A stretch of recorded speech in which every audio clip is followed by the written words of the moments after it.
Hi guys, it's Beth and I thought I would do another video and kind of tell my diagnosis story because it was long. So basically,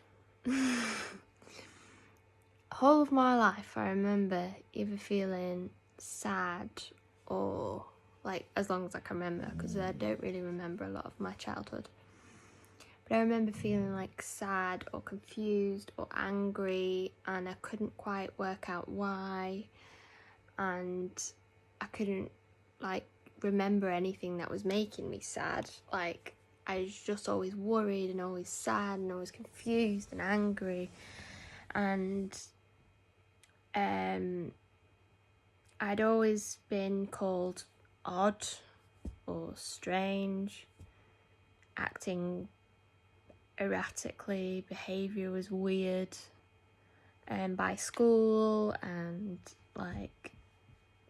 college, and I never really seemed to fit in anywhere.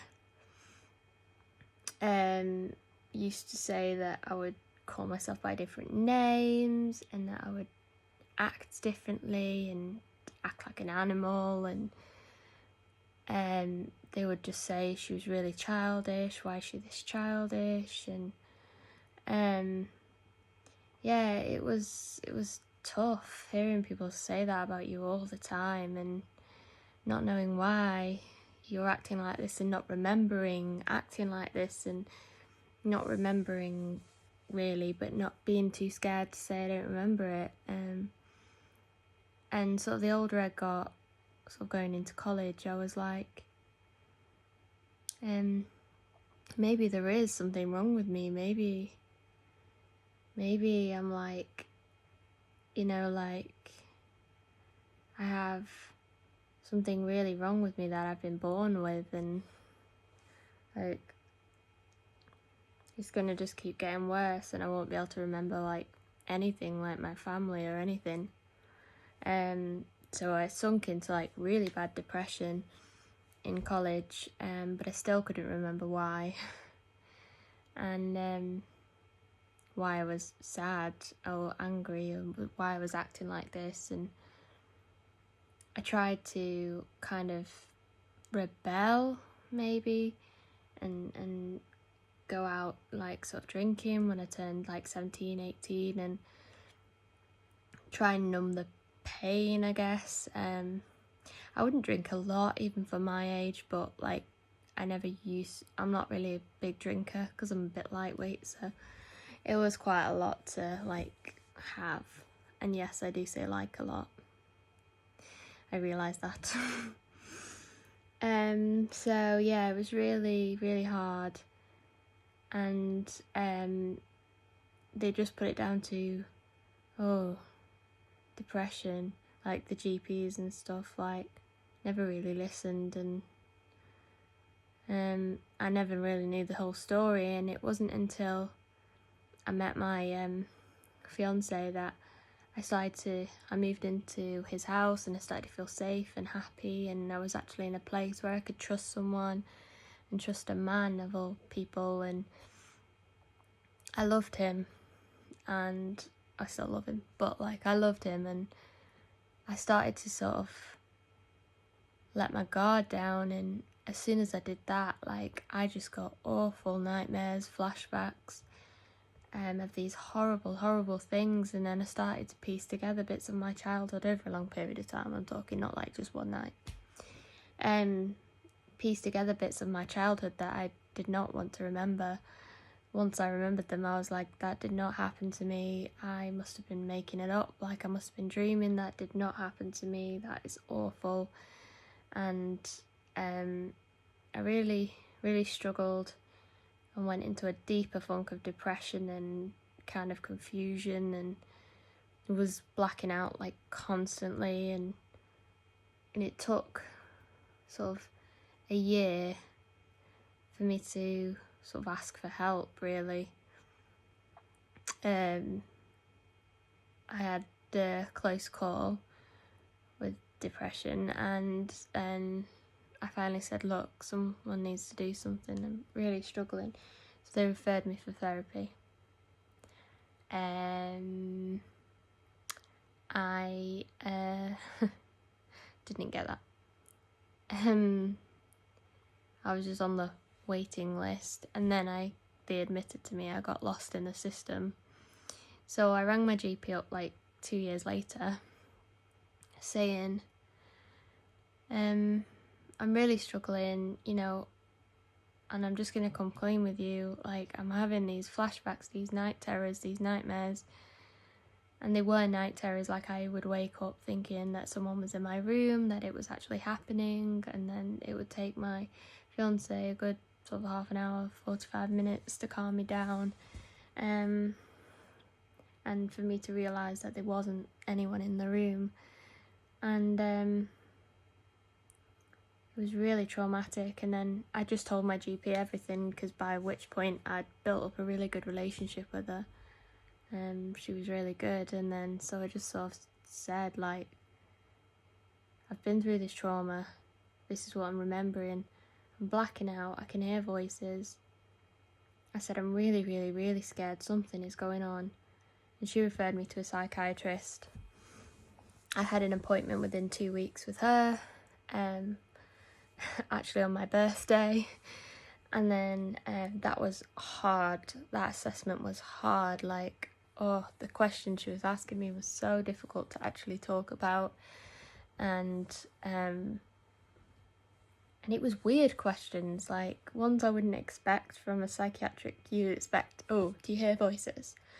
Do you think of hurting yourself or hurting other people? Like, you think of questions like that. But she was like asking really random questions, like, do you think everyone is in love with you and stuff like that? And I was like, no.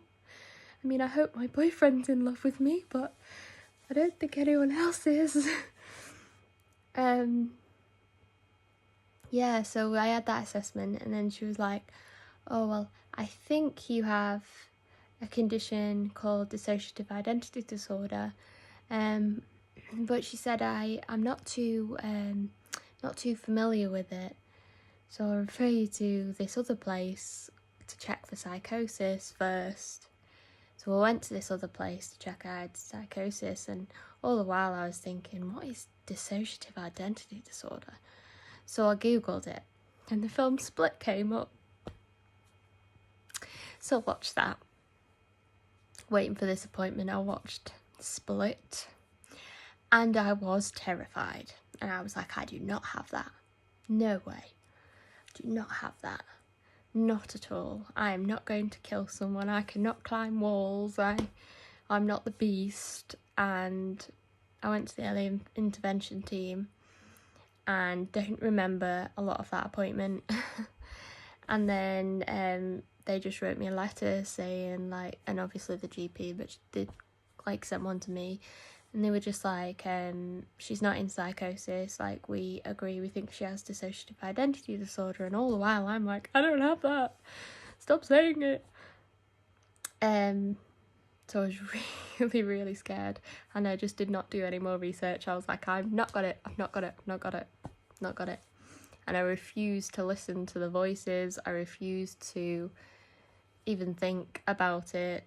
And it made me black out more. The more I tried to suppress the voices and not, like, engage with them and pretending they weren't there. And there was only 2 voices I could hear, but I could hear mumbles and noise in my head all the time, and I've heard it for a long time, but I just kind of thought it was like an inner voice, like everyone's supposed to have. I just thought she sounded different to me. Anyway, so after that, I waited ages, and he was like, you'll be referred back to the mental health team where the psychiatrist was. And I waited and waited and waited, and all the while I was getting worse and worse and worse. And then I rang my GP, like, what is going on? Will you please help me? So she wrote a letter, and then that's when they admitted that I'd been lost in the system. And they were really sorry. And then after I met with the crisis team in A&E for the second time, they were like, yeah, we've booked you the crisis team had rang them and managed to get me an urgent appointment for like 2 days time, and I was like, oh yay, finally. So I went back to see another psychiatrist, but who was a consultant psychiatrist, and then she basically said, yeah, you've got dissociative identity disorder, and I'm like, no, I haven't. But then when she was like, have you seen the film Split? And I was like, yeah. And she was like, right, when they diagnosed you originally, did you watch the film Split as reference? I was like, well, yeah. It was easier than reading loads of stuff. I just watched a film. And she was like, that is the worst representation of DID. And I was like, so I don't kill people? And she was like, no. I was like, yay! I'm not a psycho. Because I am like the least aggressive person in the world. I am like super like, don't fight with me. I've never hit anyone and I don't even think I'd know how to punch someone. I don't really get angry, I just get frustrated, and I switch when I get angry to, well, like frustrated, or if the body's angry or whatever, Jade just takes over. She's my protector. But even she's not aggressive, she's just sassy and she'll tell you where to go. So yeah, I finally got diagnosed, and then she gave me some proper stuff to read. And she was a consultant psychiatrist, like the lead one. She was amazing, really helpful, really grateful. Every time I was like getting overwhelmed, we were in there for 2 hours. Every time I was getting overwhelmed, she like offered me a sweet or some water, and then she put this relaxing rainforest sounds on her phone, and it was really, really sweet and really helped like ease me a little bit.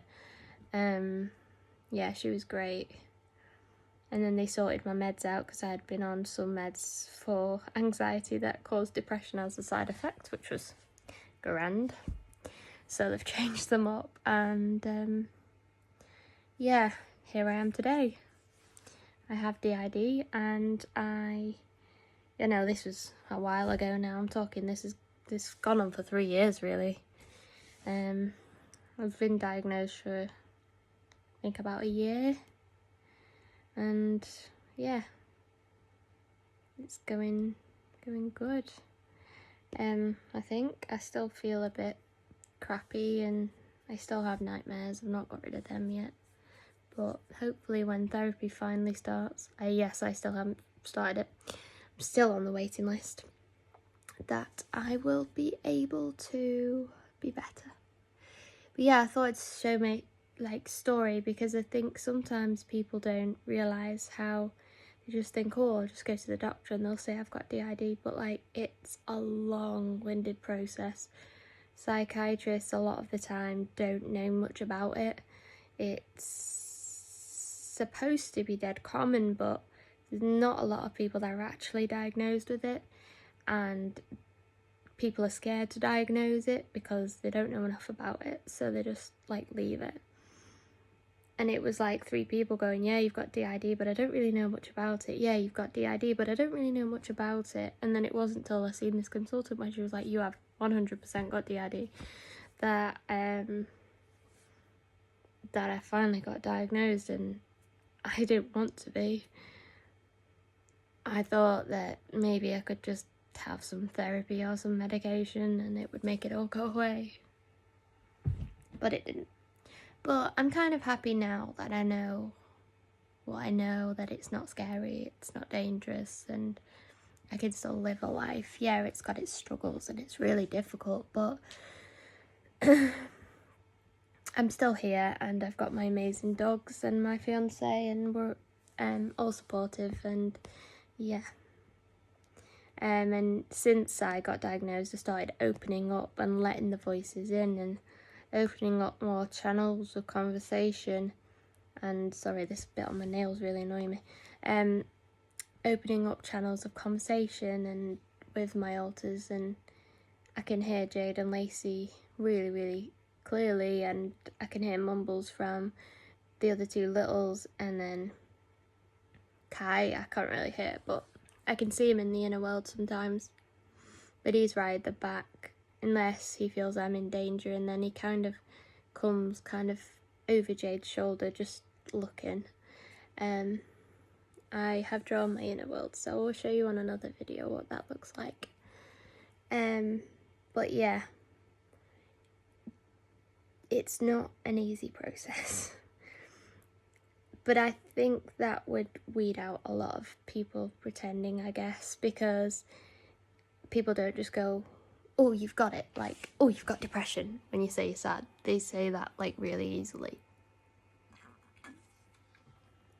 But as for DID, they are really strict in diagnosing it, but that's good, because then people only get diagnosed when they need to be. Because if you don't have DID and you go to DID therapy, it could be harmful to you because you haven't actually got the condition. I guess, I don't really know, I'm not a medical person, I'm a veterinary nurse, not a human person. But yeah, hope you enjoyed my story. It's very harrowing and long, but I'm sorry about the 16-minute video, but I just thought you guys would like to hear it. See ya!